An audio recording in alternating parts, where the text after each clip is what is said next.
27ویں آئینی ترمیم بالآخر منظور ہو گئی ہے، کیا کہیں گی اس کے خد و خال کو لے کر اور اس کے اندر جو امینڈمنٹس کی گئی ہیں، خاص طور پہ جو 18ویں آئینی ترمیم کے اندر کچھ جو اس کی پروویژنز تھی ان کو ہٹایا گیا ہے، کچھ کو ایڈ ان کیا گیا ہے، آپ کیسے سم اپ کریں گی؟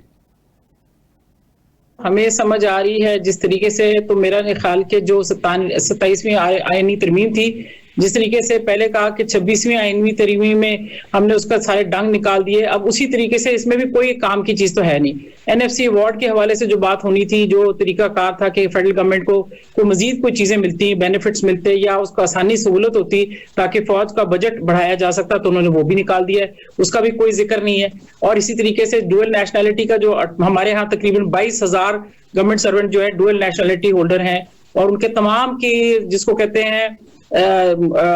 لائلٹیز، وہ ساری جو ہے وہ بھی ڈوئل ہو چکی ہیں۔ پاکستان کے ساتھ تو کم ہی ہے ان کی، کیونکہ وہ آگے فیوچر کے لیے پلان کرتے رہتے ہیں، تو وہ بھی اس پہ کچھ نہیں کیا۔ اور جو آرمی چیف کو انہوں نے تاحیات چیزیں دی ہیں یا فیلڈ مارشل کو، تو وہ تو ویسے بھی گرانٹڈ تھی، کیونکہ فیلڈ مارشل ساری دنیا میں یہی نظام ہے، تو وہ کمال نہیں کیا۔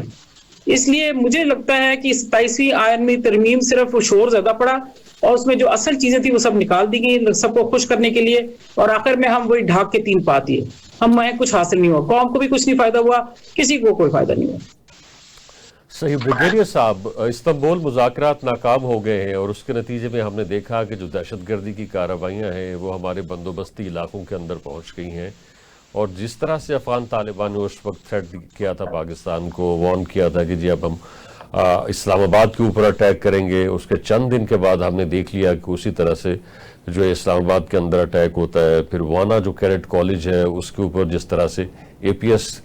کی طرز کا اٹیک کرنے کی کوشش کی، وہ تو اچھی بات کہ ہمارے سیکیورٹی اداروں نے، ٹروپس نے اس کو ناکام بنا دیا۔ اور پھر جس طرح سے افغانستان کا جو سوشل میڈیا ہے، جو افغان طالبان کا سوشل میڈیا ہے، اور اس نے جس طرح سے کہا کہ سون وی آر کمنگ، اور پھر بسم اللہ الرحمن الرحیم جیسے کہ اس کی ابتدا کی جا رہی ہے، تو لگتا ہے کہ وہ ان کی طرف سے جو کچھ بھی کہا جا رہا تھا اس کا رزلٹ اب ہمیں اپنے رہائشی علاقوں کے اندر دیکھنے کو مل رہا ہے۔ نوازش شیخ صاحب، آپ نے اپنے پروگرام میں شامل کیا۔ دیکھیں، یہ جو ابھی کارروائی ہو رہی ہے، یہ ٹیررسٹ ایکٹیویٹیز جو ہو رہی ہیں پاکستان کے اندر، میں اس کو دیکھتا ہوں as a continuation of operation sindoor. ہمیں ایک بالکل اس کو اس طرح سے نہیں سمجھنا چاہیے کہ صرف افغانستان سے اس کی یہ انیشیٹ ہو رہے ہیں یا اوریجنیٹ کر رہے ہیں، بلکہ یہ اگر لنک دیکھا جائے تو اس کا انیشیٹر جو ہے یا انسٹیگیٹر جو ہے وہ ہندوستان ہے، را ہے،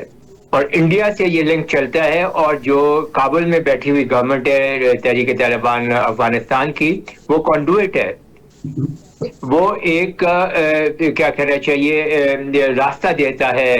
اس لنک کے اندر، ایک وہ کڑی بنتی ہے، اور جو اعلیٰ کار ہیں وہ یہ ٹیررسٹ گروپس ہیں، خاص طور پر TTP اور BLA، جو کہ پاکستان کے خلاف یہ ساری کارروائیاں کر رہے ہیں۔ اور اب تو جماعت الاحرار نے یہ کلیم کیا ہے، اسلام آباد کا جو دھماکہ، سوسائڈ دھماکہ کیا انہوں نے، تو یہ مختلف قسم کے جو گروپس ہیں یہ ان کے اعلیٰ کار ہیں۔ تو لنک جو بنتا ہے وہ ہندوستان سے ہوتا ہوا کابل سے ہوتا ہوا ان ٹیررسٹ گروپ کی طرف۔ تو جب بھی ہم بات کریں تو ہمیں یہ خیال ضرور رکھنا چاہیے کہ ان کے پیچھے محرکات کیا ہیں، ان کے اپنے جو ہیں انٹرسٹ جو ہیں ہندوستان کے اس وقت، اور جو TTA گورنمنٹ کے اور TTP کے ہیں، یہ کنورج کر رہے ہیں، اور یہ کنورج کر رہے ہیں پاکستان کے خلاف، اور پاکستان کے جو اینیموسٹی جو ہے، جو دشمنی جو ہے پاکستان کے خلاف، اس کے اوپر یہ دونوں جو تینوں فریق جو ہیں ان کے انٹرسٹ کنورج کر رہے ہیں۔ اب رہی بات یہ کہ انہوں نے کہا تھا کہ ہم اسلام آباد میں کریں گے، ہم یہاں پہ کریں گے، ہم وہاں پہ کریں گے، تو یہ کارروائیاں تو یہ بہت پہلے بھی کر رہے ہیں، بلکہ ابھی دیکھنا یہ چاہیے میرے خیال میں کہ they have run out of ideas, I think in کو یہ اب اپنے آپ کو ریپیٹ کرنا شروع کر دیا انہوں نے۔